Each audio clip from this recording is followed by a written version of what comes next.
All right, we're live. I'm a little extra early today. Good evening, everyone, or good afternoon, or good morning, wherever you may be. There's Billy. He's fast asleep. Hi, Pablo Pina, John Hopkins. Lord Humongous is early today. Nice to see you here, Lord Humongous. Who else have we got? Bill. We've got Big Bush Ape.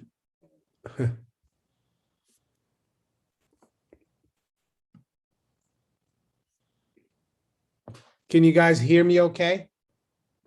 Sound good? Says Tomcat. Nacho Fool is here. Clock Fixer 1964. Hi, Clock Fixer. Hi, Peter B. Michael Biggins. Just wanted to, hopefully I won't get in trouble for this with the YouTube. This is my new ringtone. I'm just going to play it for you guys really quickly. Let's go, Brandon. Let's go, Brandon. Let's go, Brandon. That's my new ringtone. I bought it yesterday, the ringtone. Hopefully they won't give me a copyright strike for that.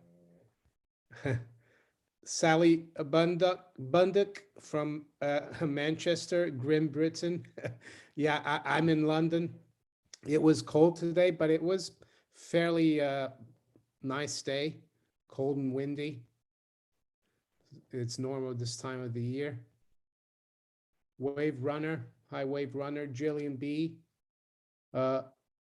Humongous, we got a Humongous and we've got a Lord Humongous. Gerben Martin, good evening. Billy says hi as well. Terry Willett, hi Terry. Jim Arcade Depan. Lord Humongous enjoyed the statistician from Northwestern. Yeah, it was interesting. I enjoyed speaking to him as well. He follows the channel. He listens every morning to the channel. He contacted me via LinkedIn. That's how he got through. Sally Salty, sorry, from Arizona. Golden Reward, you rebel. Cold in New England, yeah, not surprising. Kevin Harnish from British Columbia. Greg is bracing for a storm in California.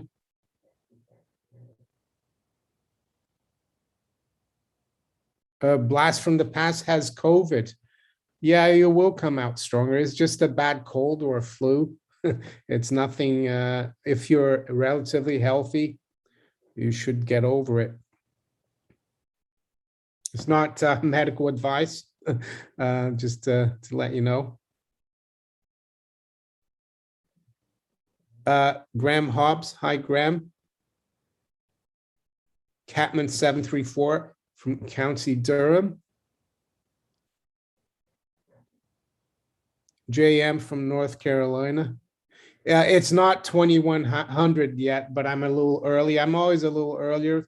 Feet Blue, just saying hello to people.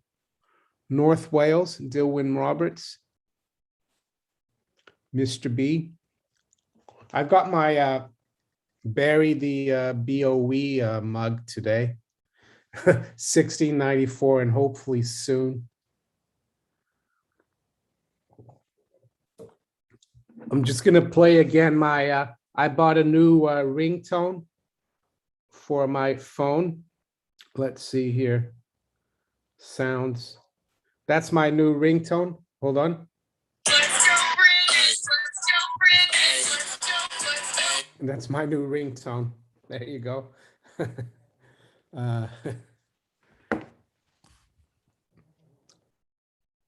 Bitcoin, ETH, Litecoin, crypto, and silver from Manchester. Hi, Bitcoin, Ethereum, Litecoin, crypto, and silver. That's a long name. Clearwater Seeker from Holland. Mr. B from South Wales in the house. Donald Trump, the son of perdition, exposed is here. All right. Greetings from Denmark, Sandy Anderson. Hi, Sandy. James Peter Millward. Hi, James. So yeah, there's been a lot of chatter on Twitter about hyperinflation. That's what we're talking about today. Aside from, just taking your questions, I'm happy with doing that, but just wait a few more minutes. I've been warning about hyperinflation for a few years, and it's not only me, but people like Peter Schiff, Egon von Greyerz, and James Dines, for example. We warned it after 08, 09, and a lot of people said, oh, they're wrong, there was no hyperinflation, but people forget that in Germany, for example, they started inflating and printing money at the beginning of the war, World War I. Germany was one of the countries that printed a lot. And it took about 8 to 9 years for the hyperinflation to take place. So we've been really at it for 50 years, and we accelerated in 08, 09 with the QE. And last year it went off the charts. And I think we've got all the ingredients, and some of you who have been listening to me for years know what these ingredients and symptoms are. They're not only economic and in terms of cost, they're also people losing faith and confidence in their leaders, in the institutions of the state. And I can't think of a time in the last, well, since I've been alive, when people are so disdainful, and so we've got no respect, at least I don't, for any of the people out there who are running the UK or the EU or the US or Australia. They're truly, I don't know what to call these, they're not really leaders. And I think that's a big ingredient. And we've got a lot of division. They've been able to divide us a lot. And that's not a good thing. And they've got this idea as well that the government has to keep borrowing and spending to make things better. And in most countries now, government spending is like 50% or more of GDP, and that's not going to end well. So, and I think with who's in charge, we don't really know actually who's in charge in the US. And I think that scares the US's major creditors. And I think that's what's happening. I think that's why everything is unraveling. Yes, the crisis from the last, these last 18 months have triggered it, but I think there's a lot more behind the scenes going on in terms of the creditors, the major creditors of the West, and that's China, Japan, especially China. And we can say everything we want about China, communist CCP and everything, but still we are dependent on them. The West is exported, outsourced most of our manufacturing over there. And we depend on the Chinese to buy our debt, not only in the US, but in the UK and in the EU.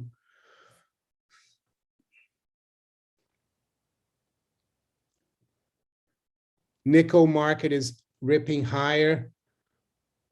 Yes, not only nickel, but there's backwardation in a lot of commodities now. You've got backwardation in nickel, coal, oil. You had it in copper the other day. The big granddaddy of backwardation, permanent backwardation, will be gold and silver. That will be the canary in the coal mine that everything's unraveling, I would say. Michele Orlando from Italy. Hi, Michele. Ciao, Michele.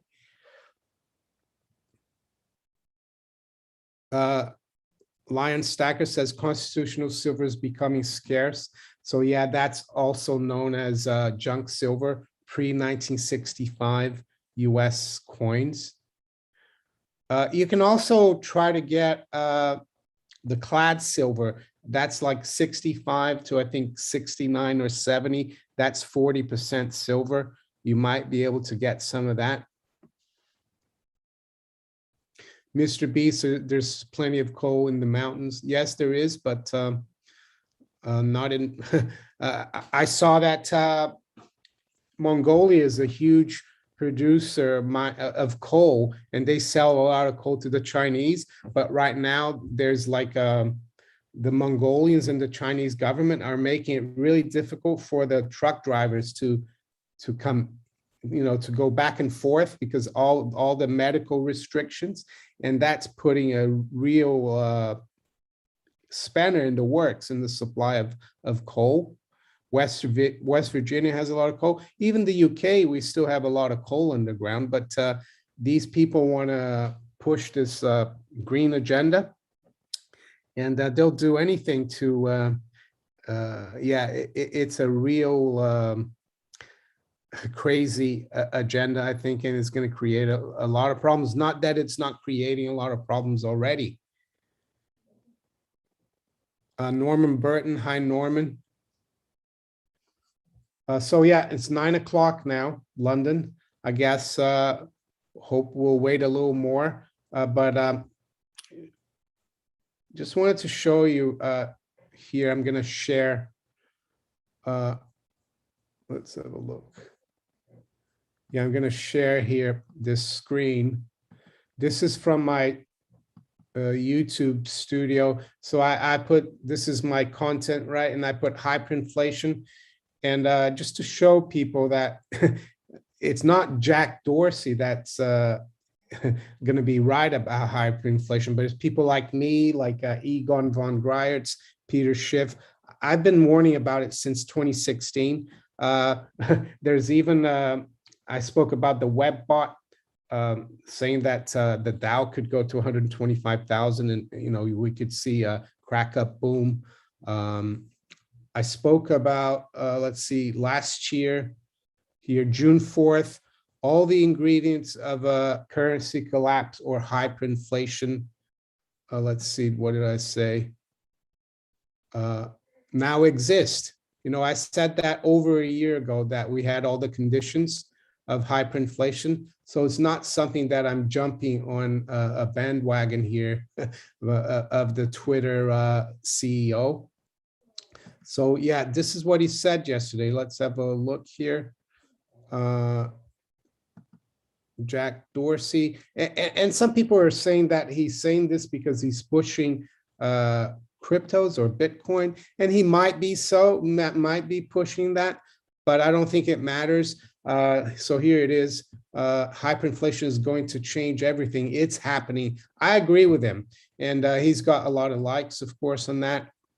And there's Rudy Havenstein. He said, hyperinflation is a currency collapse, worst possible outcome for most. Be careful what you wish for.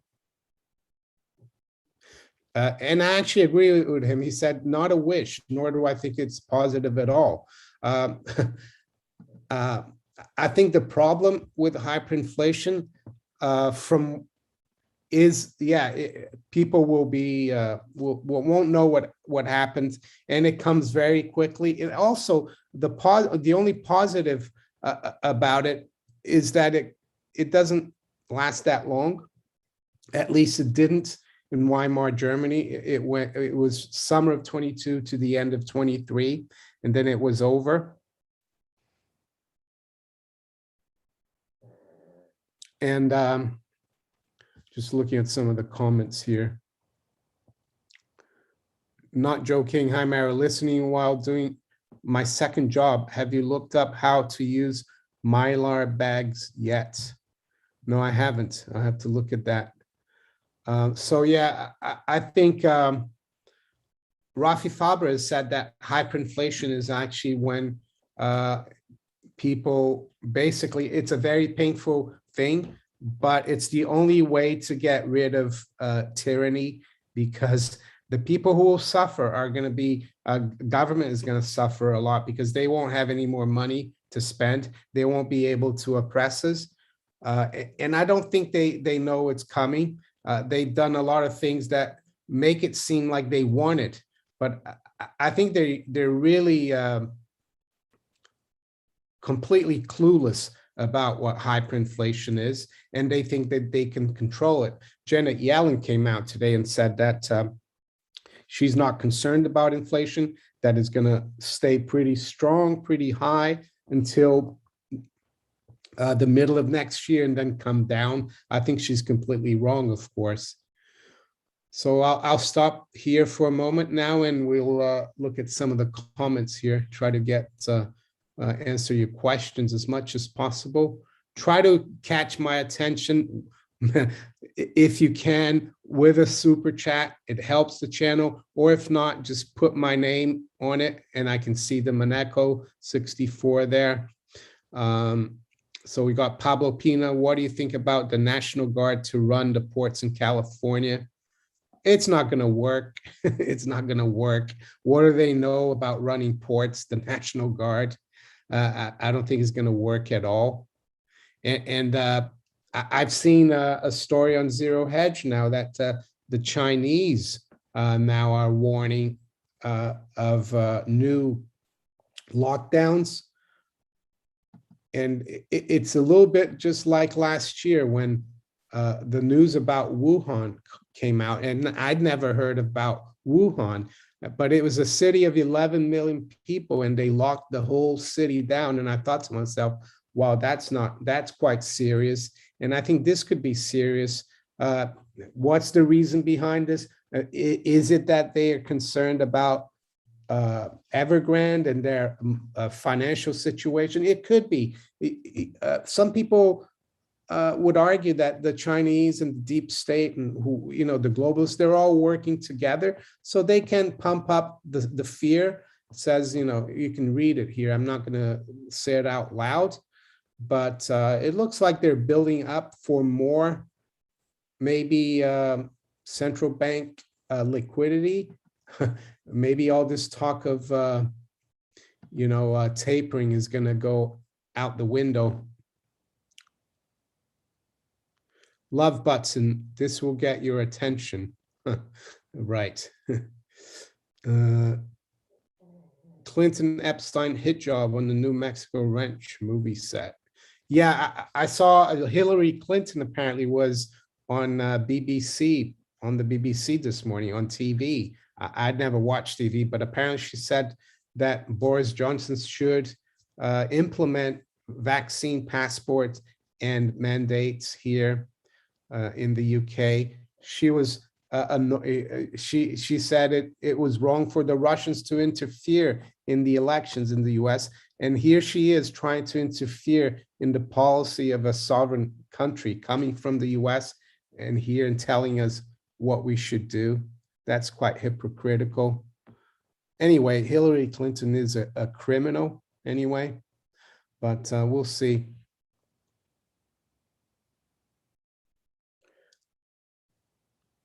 Havazalak Capital, how big is the impact of the insane crypto profits on inflation? I think cryptos are a symptom of inflation. They don't impact inflation. When you have so much easy money and credit, a lot of it will flow into cryptos. There's other things in cryptos like Tether, that and the exchanges provide a lot of leverage to the participants. So yeah, I think cryptos are more of a symptom of the inflation. And the other thing, it's a symptom that people are desperate just to make easy money because they don't have a safe job. They don't have, they're not earning enough. So they're trying anything. I think it's a bad sign. It's the sign of the crack up boom of speculation. Sandy Anderson, how much value will a Bitcoin have if the US dollar goes to zero? Yeah, that's a really good question.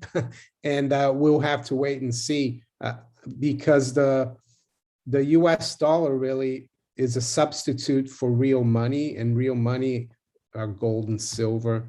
So I suspect we'll probably be pricing Bitcoin in terms of ounces or grams of gold and silver. So I don't know what, that's a really good question. What, will people take Bitcoin when they can't really get any fiat for it? That's a really good question, but we'll have to wait and see. Alan Rod, did the banksters meeting in England this week have a hand in the Queen's health? I don't know. I don't know. I've seen some of the headlines about her health, but she's 95, so it's not surprising that she might be a little bit under the weather. Joker Alpha, have you heard of Southeast Venezuela using gold flakes? Yeah, I have, to exchange goods and services like half grams, quarter grams. Yeah, and I think they're near like a place where there is a bit of placer mining. People mine in the rivers, so they get the flakes, the nuggets.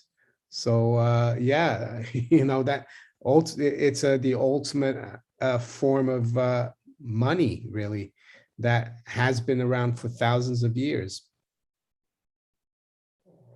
David Whitworth, universal basic income has failed as it was used over the last year and caused disinflation.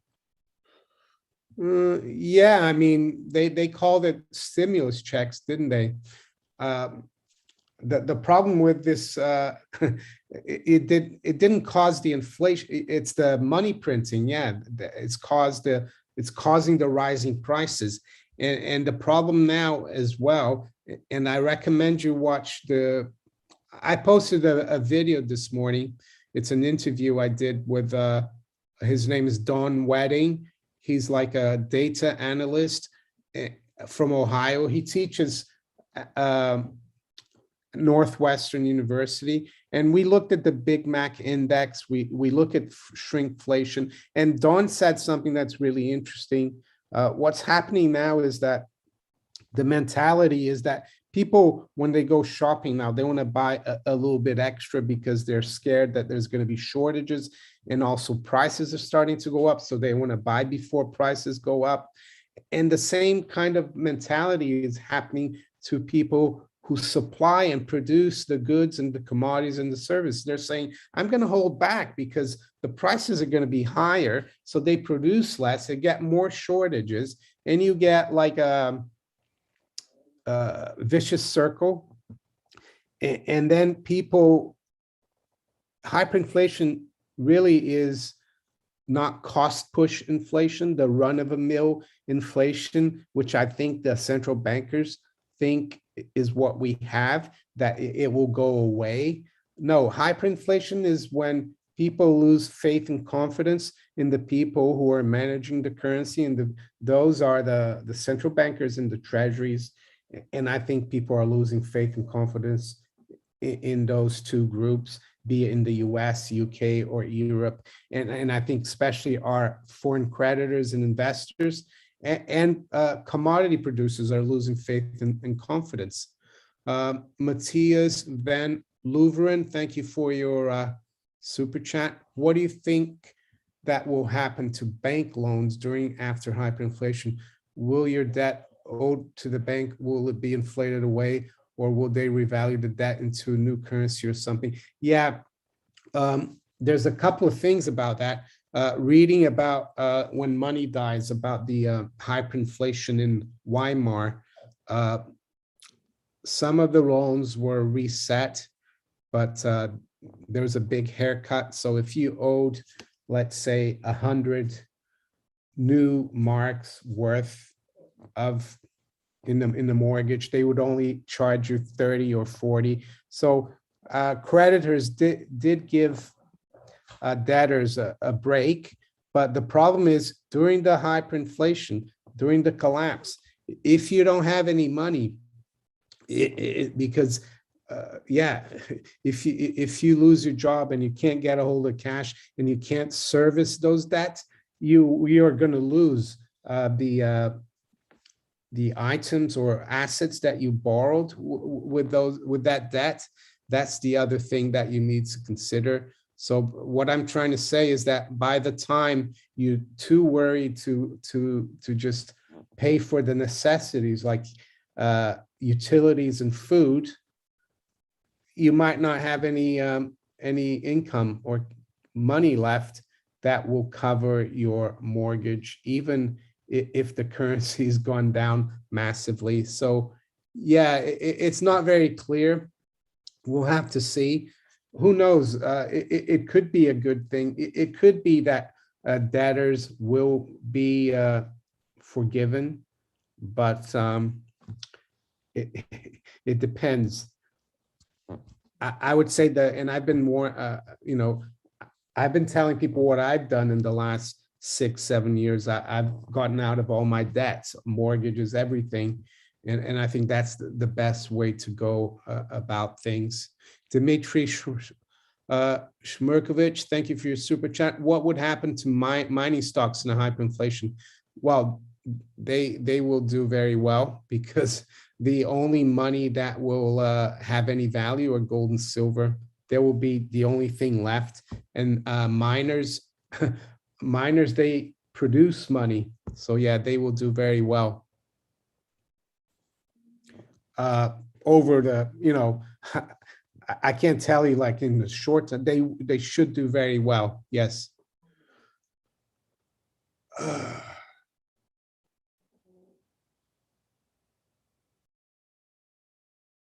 Kojo Osei Bando, will Shanghai Corporation or SCO, yeah, cooperation organization, be the first to declare a gold standard or at least a float? It could be, I would say if there are going to be nations out there who are going to go back on a gold standard, would be probably China and Russia together. Yeah, so Shanghai Cooperation Agreement, yeah, SCO. I think Iran just joined them. Free like summer, thank you for your super chat. The silver squeeze is real, folks. From 149 million ounces to 98 million ounces, we're draining COMEX. Yeah, I mean, silver squeeze movement was born, when was it? Beginning of February this year. And it's kind of slowed down a bit, but I think it's far from being over. I think silver's starting to look very good. Belly Dance, Rabia says, end the Fed. I agree. Ron Paul is a prophet, Purple Echo. Yeah, Ron Paul, he's been looking at this money question, sound money, gold, since the 70s. And he's never changed his mind about it. And yeah, he's a real, and he's done a lot of research, a lot of learning about economics, even though he's like a medical, he's a doctor, right? Trained as a doctor.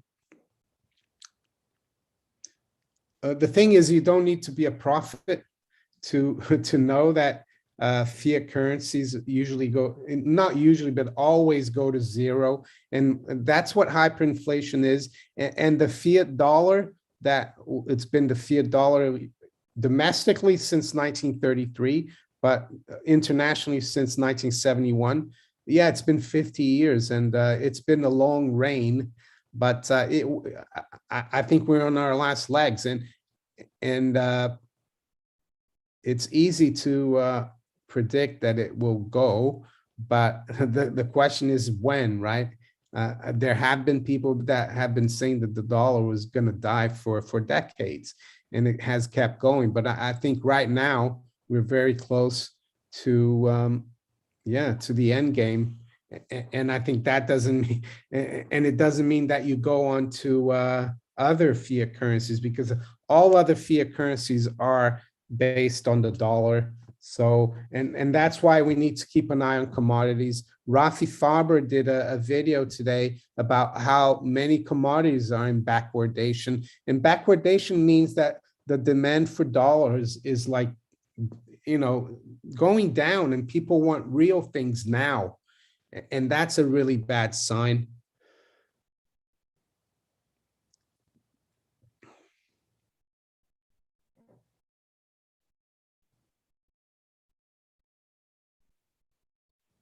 You see, okay, Greg Austin, what will prevent people from simply cashing in their gold-backed CBDCs for physical gold, similar to what led to the 71 Nixon default? Well, you see, CBDCs, it depends on the country, and will they back them by gold? I mean, some people are saying that the Chinese are going to have a digital yuan backed by gold. I mean, if you want to have an honest system, you should allow people to, cash their, take their gold out. In 1971 was different because individuals couldn't go to the US Treasury. It was other treasuries, other countries. But yeah, I think if central bank digital currencies eventually have to be backed by gold, I think they should allow people to convert it to a gold coin or even silver. A bimetallic standard, I think, would be the best thing. But who knows? Maybe we will develop our own. We will be our own, have our own system ourselves. It will be organic. It will be the market. And of course, there are those who think that Bitcoin is going to be the next system. I don't know. I don't know about that.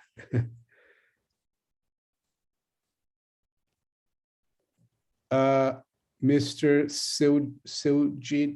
Siljidi, when will they introduce CBDC? Will this occur after dollar final crash? I don't know when they will introduce these CBDCs, but I think it could be in the next 3.5 years. And why do I say that? Well, because I think this whole crisis, if you look at, there's a World Bank document from last year saying about COVID preparedness program, World Bank. And it's supposed to be from 2020, like March 2020 to April 2025. So I think they're going to try to bring it in the next few years. I'll try to avoid CBDCs as much as possible. I might have to use it, but who knows? Jim Marshall says, good evening, Mary and Billy, all around the world. Thank you. Warren Buffett is a secret silver bug. Well, he did buy a lot of silver back in the 90s, or is it late 90s? And then he sold it, made a bit of money, but he sold it too early. And I think the reason he sold it was because I think Martin Armstrong has talked about that he was actually involved in in this scheme to manipulate the price of silver higher. Him and other very wealthy investors, they got together to ramp up the price of silver, and I think the regulators were coming after him, so he just got rid of it. So there's a lot. I would check about that story. Martin Armstrong, that was a good kind of story from Martin Armstrong. DMC says, I think a threat could be that governments will ban gold ownership and nationalize the mining industry where appropriate also. Anything's possible, but I'm not going to let that stop me from trying to protect myself financially. Jim Jones says, stack cigarettes. Well, you could be right. Cigarettes, they were a currency. They were used as currency or money in post-World War II Germany before they got back on their feet and got their new Deutschmark. Sane GVE, thank you for your super chat. No alternative. Can you please talk about gold's utility? I often hear about its history as money and many maybe CPU chips, dentistry, jewelry, anything else. Yeah, I think it's about 1% of all gold is used for industry, but the main utility of gold is that the law of marginal utility, the law of diminishing returns doesn't apply to gold. And the thing about gold, the reason why it's money is because it's not really used for anything. It's not consumed.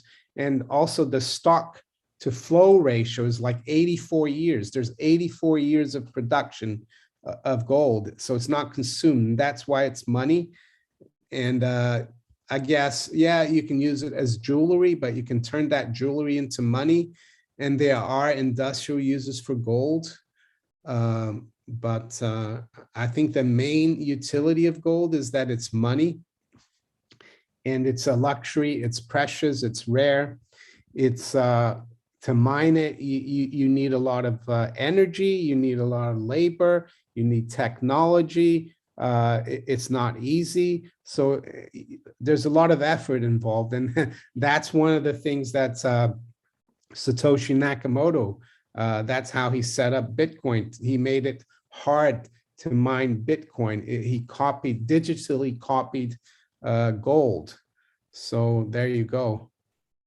And some people say, oh, there's not enough gold in the world, but the reason it's been money is because there is enough gold. And I think historically, the growth of the supply of gold has been like around 2% every year. And that's pretty much matched the growth of the world population, especially in the last 150 years. Bradley Parker says silver is money, not gold. I think they're both money. Silver is more like the change for day to day, and for those maybe who are not as wealthy. Gold is money, but it's long-term wealth, I would say. But like you said, though, silver has silver, a lot of in a lot of languages, the word silver is money. So you're partly right there, Bradley. I agree with you. Juan Gonzalez, thank you for your super chat. Looking at the 29 crash with high levels of debt and companies wasting all that credit currency, it was almost a mirror image of today. Yeah, that's the thing about crashes. They happen when there's a lot of debt and leverage and people doing stuff on margin. And I think I have I'll show you here. Juan Gonzalez, thank you for your super chat. Looking at the 29 crash with high levels of debt. Oh, sorry, I don't want that. I'm just going to bring up a tweet here that I saw the other day about what you just said there. About the amount of debt and the stock market. So here it is. I'm going to share it with you quickly. Okay. So this is like, so you see, this guy said here, this is in Portuguese, but someone I follow from Brazil said in the US market,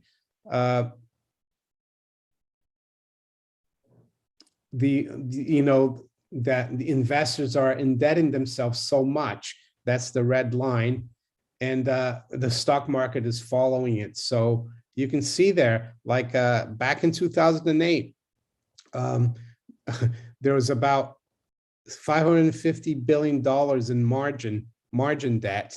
And then you had the crash. In 2000, there was like just under 500 billion. Now there's almost 900 billion. So of margin debt. So it doesn't bode well for the markets. And that's why the Federal Reserve has to be so careful about normalizing their monetary policy. That's why they're so reluctant to raise rates, or they're dragging their feet with this tapering. Norman Burton, thank you for your super chat. My wife wants to buy a few wheels of cheese, big ones.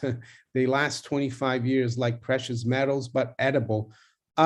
It's interesting that you say that, because my brother-in-law, his mother, she was telling me, because they're Swiss and they've had a hotel in their family since almost over 100 years. And she said that during World War II, she was a girl during World War II in Switzerland. She said that there's very little money around in Switzerland, especially up in the mountains where they were, and that they used cheese.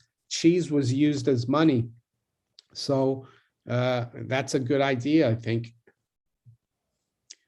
Someone just said, let's go Brandon here, Freedom 14 SLO. Good day, Marion Billy, BFDI. Steve F, what about diamonds? Easy to hide and sell. Yeah, diamonds. The problem with diamonds is that they're not as, you have to be careful with diamonds, because there's a lot of copies. The CZ is not real diamond, and people, you got to be careful with it. And it's not as uniform as gold and silver, even though you have to be careful when you buy gold and silver as well. But yeah, no, diamonds are a good thing. It's easy to hide as well. Some people, I don't know if any of you remember, maybe 10, 15 years ago, there was this shoe, something to do with a shoe bomber or airplane thing, and then they banned people bringing in water in the plane or something. And the conspiracy theory is that people were taking diamonds, so you can only buy the water now at the airport. You couldn't bring in your water through security, because people were putting diamonds in the water. Michael Biggin says, I invested in Glint through Cedars. I did as well, Michael. I put a little bit of a fiat currency in there.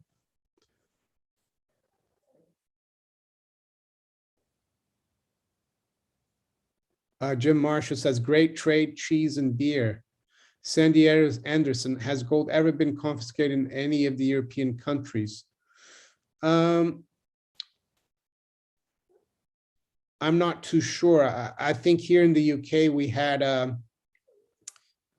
had exchange controls, so they didn't allow it to buy more than a certain amount of gold a year. That was up until 1979, from like 66 to 79. For the other European countries, I'd have to check.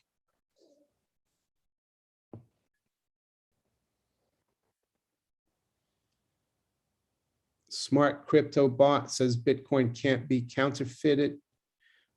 Gold and silver can't be counterfeited either.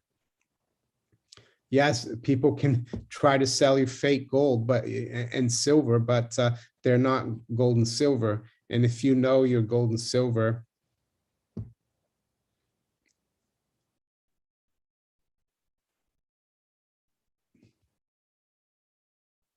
someone's saying, let's go De Beers. Yeah, there's a story about De Beers being really that they control the supply of diamonds. That's true, but I think it could be part of a balanced, you could have some diamonds, and that will have some value, of course, but I think, yes, community is going to be very important as well, and having a lot of friends, access to food and water, and even some cash in the beginning of the hyperinflation, like right now, but eventually cash won't get you much.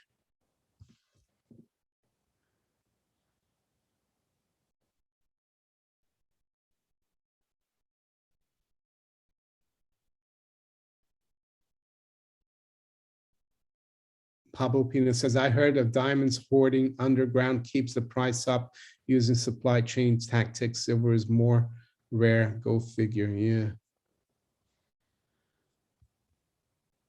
Yeah, I know, Mark, with a K. There's like in Southwest Africa, there are beaches full of diamonds. I heard of that. Yeah, Namibia, I think.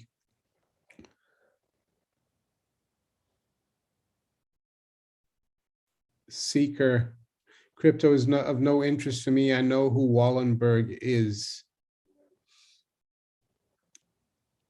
I did a video on the Wallenberg family. I mean, they're probably the most powerful. They're part of the globalists, and they own most of Sweden. And they actually sponsored George Soros when George Soros started his hedge fund in the late 60s, the Wallenbergs.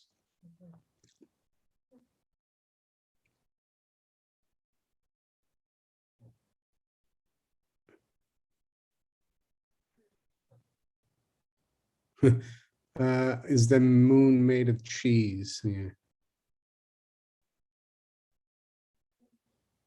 Lord Humongous says the silver dollar will never have a value of zero. That's right.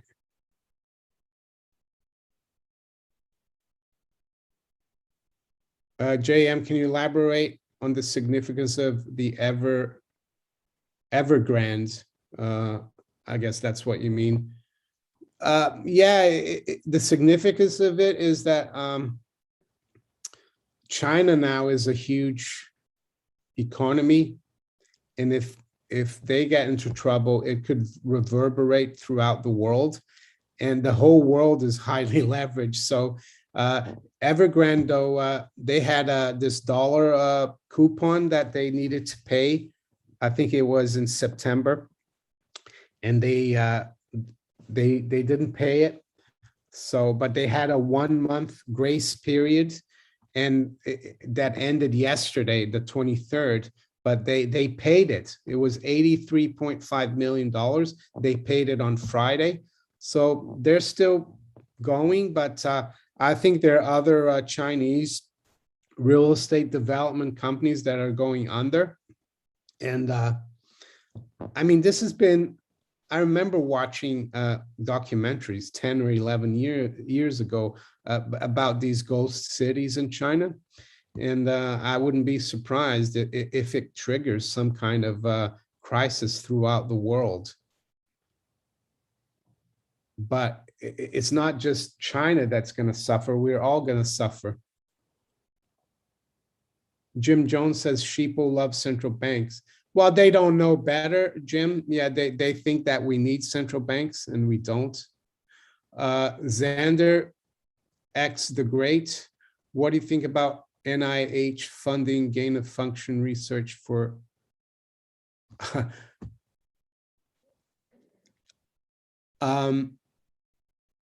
yeah, I mean, I'm aware that the US, the UK government, they've all been funding you know, this kind of research in China. That's all I have to say about that.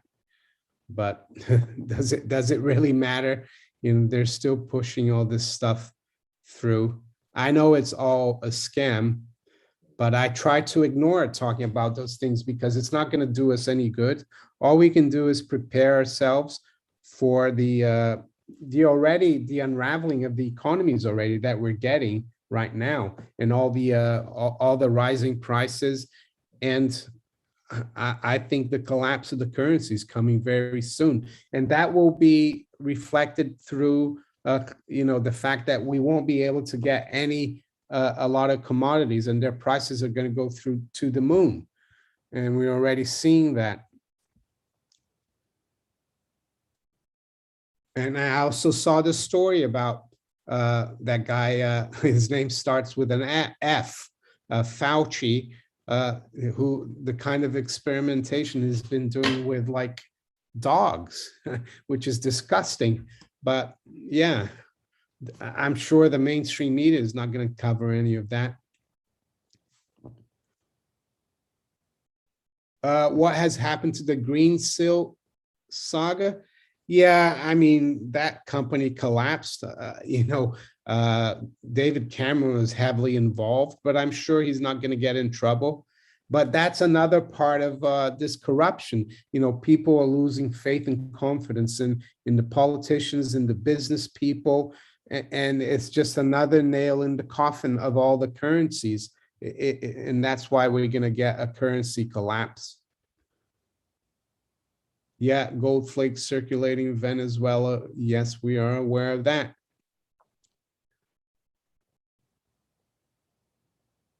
Billy, no, he's not growling. He's just kind of snoring. He doesn't growl.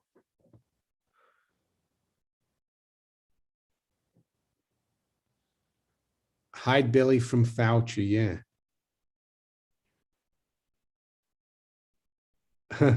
Billy Bonecoin, yeah. No, he likes silver. Billy is a silver bug still. Uh Mr. Siljidi, do you think there is a way to avoid the introduction of CBDC? I think the green pass will be. Yeah, definitely. I think they're going to link. That's why I try to avoid all these tracking devices and stuff. That's why I haven't done, a test for this medical disease. Uh, I think you choose to side with the enemy and you do all those things and you take their CBDCs, or you choose to stay outside that. How easy or how difficult that's going to be, I don't know, but I refuse. I would just say no.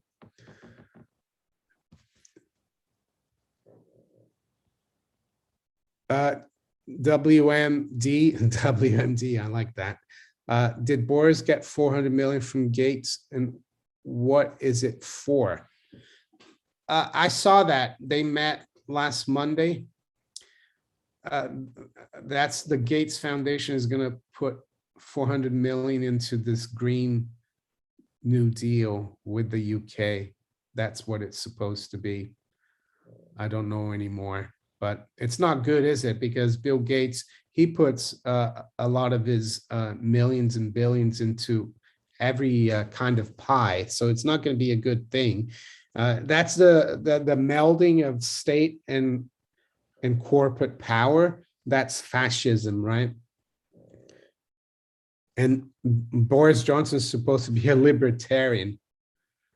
HZ Jet, HZ Jet, can't say it. HZJ79. Thank you for your super chat. Aussie dollar.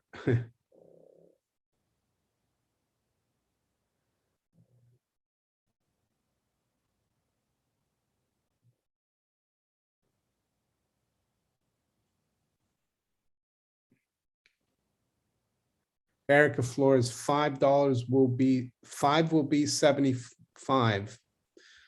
$5 will be 75. Well, I mean, um, yeah, I mean, it's going to be even more in the hyperinflation.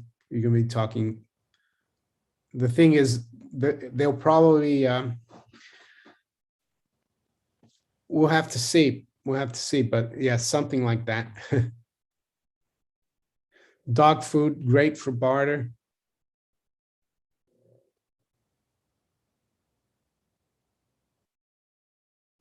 Gianfranco Bergagna, in Italy, the medical committee find out that the numbers of deaths was around 4,000. All the rest was about other diseases. Yeah, no, I know. It's, I mean, people were saying that, Gianfranco, last year, but it's too late now because they've put all these new laws and rules in, and they will probably come out and but hopefully people will wake up. That's my hope. Echo, what would you ever contemplate selling silver to the Royal Mint? They only pay 90% of spot, which is a long way off. Yeah, no, I would I would not sell to the Royal Mint. I would sell to a dealer, and you need to get to know your dealers. I recommend, only because people have asked me, who should I use? I recommend Gold Investments, and I'm sure they'll give you the best bid possible. And if you tell them, Monaco 64 promo code, or you might have another dealer, or you could sell it privately to someone who wants a silver, like an individual, and you might even get something between spot and what the dealers are selling for, and you'd be benefiting, and that person would be benefiting as well. But I wouldn't sell it 90% to the Royal Mint. Joker Alpha, I don't think Rafi's got those bars yet from the Comex. They don't want they don't want people like us taking delivery on Comex. That's the last thing they want. It's not a real physical market. LGX2, thank you for your super chat. If we have hyperinflation, I think we already have it, but anyway, does it make sense to pay off debts? I have some mortgage remaining, but it seems it'd be better to stack precious metals and cryptos. The problem, I've spoken to Ali from Beirut, and also from to Arpad, who experienced hyperinflation in the 90s in Romania, is that during a collapse of the currency, there's very little currency around. It becomes worthless, and you might not be able to pay off your debts. You might not be able to service your mortgage, and you might lose your property. But if you have gold, precious metals, you might be able to exchange it for a lot of fiat because it's going to be in the, to pay off that mortgage. But yeah, cryptos, yeah, why not? I mean, cryptos are doing well, nominal terms.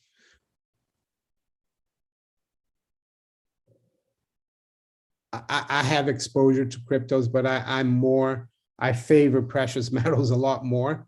And some people think I'm not into crypto, that I don't talk about cryptos. It's because there's already enough people talking about cryptos, and my focus is precious metals. Helsinki, thank you for your super chat. Thinking of moving to Serbia from Australia to avoid Chairman Das and his show. Any thoughts? Serbian president is not imposing any madness. Well, yeah, I think it's weird because a lot of these Eastern European countries, or ex-communist countries from Europe, they're actually, they've been through it. So I've heard about Serbia and Croatia as well. They're pretty lax. I've heard Albania, for example, there's nothing about COVID, and some other countries, in that part of the world. But the only problem is that I think the powers that be are trying to ensnare, put everyone into this straight jacket. So you never know. Serbia might fall into this madness as well. Right now it's free, but it's up to you to decide. I've been thinking about Brazil as well. The Brazilian president is very, I think he's quite, I agree with a lot of things he says, but the establishment, like the deep state in Brazil, and even the deep state here, they criticize him a lot. So, and I've listened to him, and he said, it's difficult for me to do anything if the municipalities in Brazil, if the local governments want to impose all these, and the states want to impose all these draconian rules. He can't do anything about it. He's not as powerful. So you need to check those things as well in Serbia. But Serbia is probably a lot better right now than Australia, which seems a strange thing to say.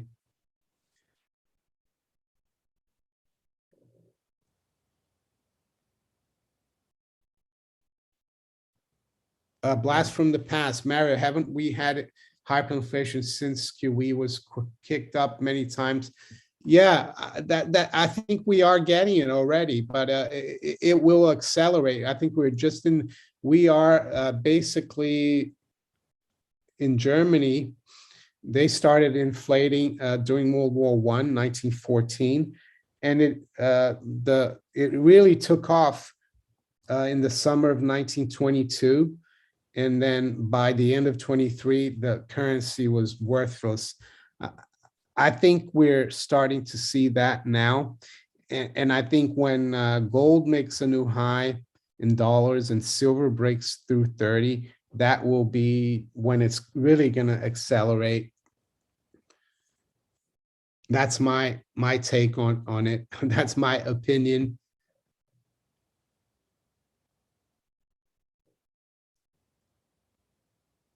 Gianfranco Bergagna says Serbia, it's always been better than Australia. Well, I was in Australia many years ago. Probably some of you weren't even born. In 1974, my dad took the family and he went with friends because he used to sail. He used to do a lot of sail boat racing. And we went to Sydney and we stayed north of Sydney. And I was about 10 or 9. And I thought it was a beautiful country. At the time, I lived in Brazil, and compared to Brazil, Australia was like paradise, I thought, because in Brazil is a nice country, but you have a lot of poverty as well and stuff. And in Australia, everyone seemed to be quite well off. And but I had a neighbor a few years ago here in the UK. He was Australian. His wife, I think, was Polish, and then they moved back to Australia. He got a job there, but they left their house here. And then 5, 6 years later, they came back, and I was talking to his wife once. They came over, our neighbors, and I asked, so why did you move back, from Australia? And she said, it's a beautiful place, but we feel a little bit isolated. It's like you can't just jump on a plane and go to Spain or Europe or something. And I'm not having a go at Australia. So there you go. But all the Australian people I've ever met, they've always been really nice. So nothing to complain there about Australia. Michael Biggins says, Lynette Zhang estimates true value gold as 12,000 an ounce, silver 600. In a hyperinflation, actually, I'll have to disagree with Lynette Zhang. If there's a hyperinflation, and I think there will be a currency collapse, you will have to value gold and silver versus other assets, because the paper dollar will mean nothing. But and I think we're too far gone to just do a reset up to $12,000 gold. So I could be wrong, but there's a lot of different opinions of where gold should be. Some people see, Jim Sinclair sees it at 80,000. I think Jim Rickards talks about 15, 20,000. So you can look at different things. I've said in the past, if we have a reset, if we don't have a hyperinflationary collapse, you could see it when gold and the Dow are 1-to-1.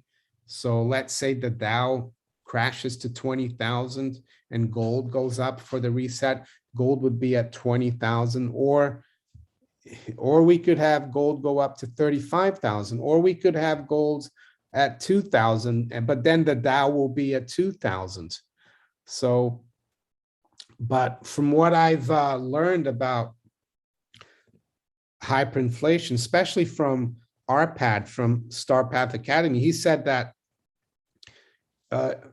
you have to calculate the value of gold and silver versus things like the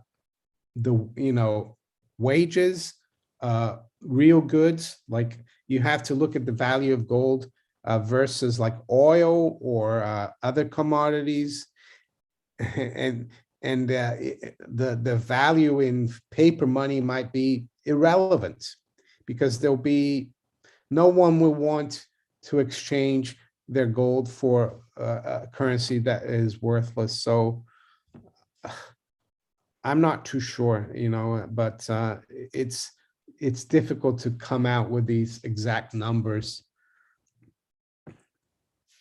So we still got about 5 minutes.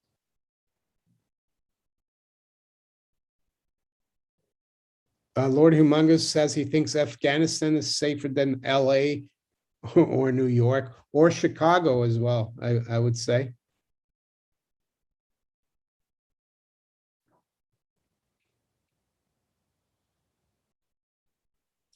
Yes, Seeker, I agree with that. I think PMs are to be measured in what you can exchange. It's not really barter, because barter is indirect, direct exchange.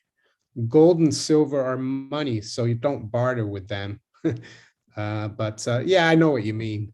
I agree with you.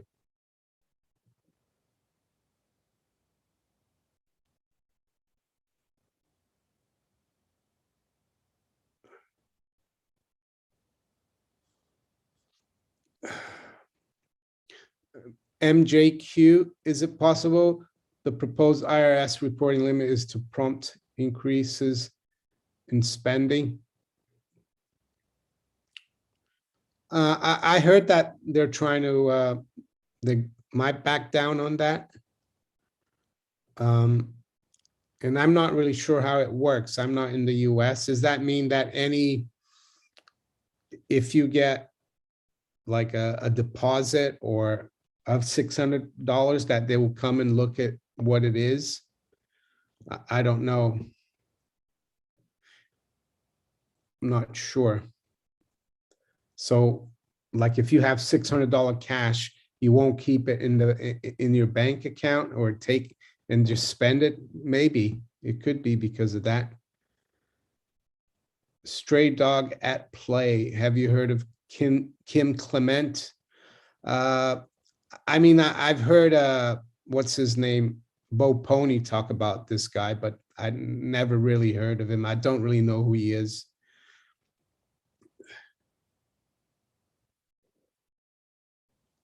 Joker Alpha, where did Evergrande get the Fiat to pay their loan coupon? I don't know, but they paid it. They paid it to Citibank, which was the trustee for the bondholders. They paid it on Friday. I heard that it could have been one of their executives or directors that put up his own money. And that wouldn't be surprising because the CEO of Evergrande is worth billions.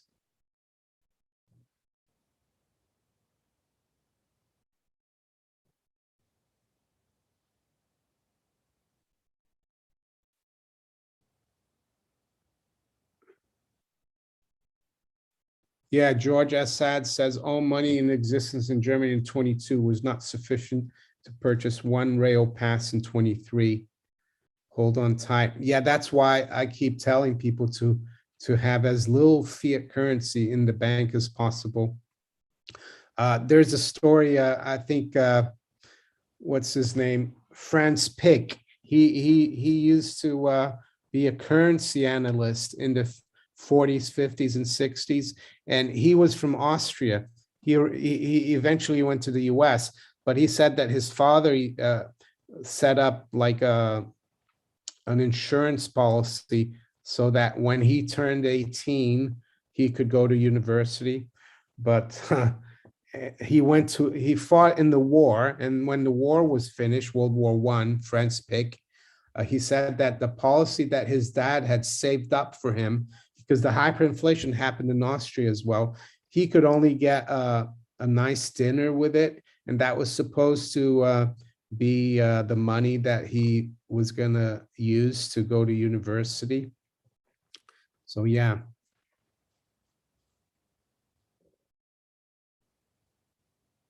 Carl Loftus, why did Nixon could not have revalued gold or whatever price to cover any dollar issues?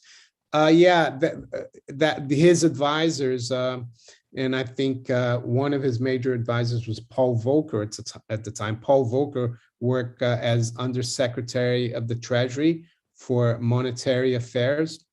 And they advised him he had a few options, that they could raise interest rates, and they didn't want to raise rates because what raising interest rates would do would be that it would attract more paper dollars. People would not want the gold. They put their dollars in the bank in the US. They raise rates and keep the gold from flowing out. The other option was to devalue the dollar. So the dollar is $35 an ounce, and they could have devalued it or revalued gold to 100, but he didn't do that. He thought that was probably not the right thing to do.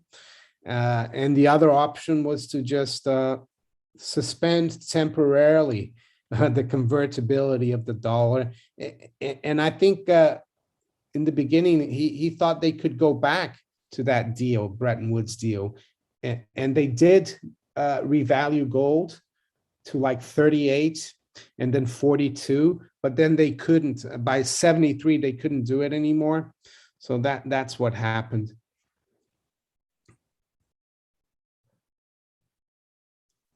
Stray Dog T-Play, anyone who would like to be blown away, watch Kin Clement's videos on YouTube. Let's go, Brandon. Yeah. I think his name is Brandon Brown, that young guy who won the NASCAR race. Lee Anderson says, take care from Texas. All right. So yeah, it's 10 o'clock. So I'll bid you all farewell. Wish you all a great rest of the weekend or a great start to the week if you are in Australasia or in Asia. And I'll talk to you tomorrow. Take care. Thanks for again for being here for the live stream.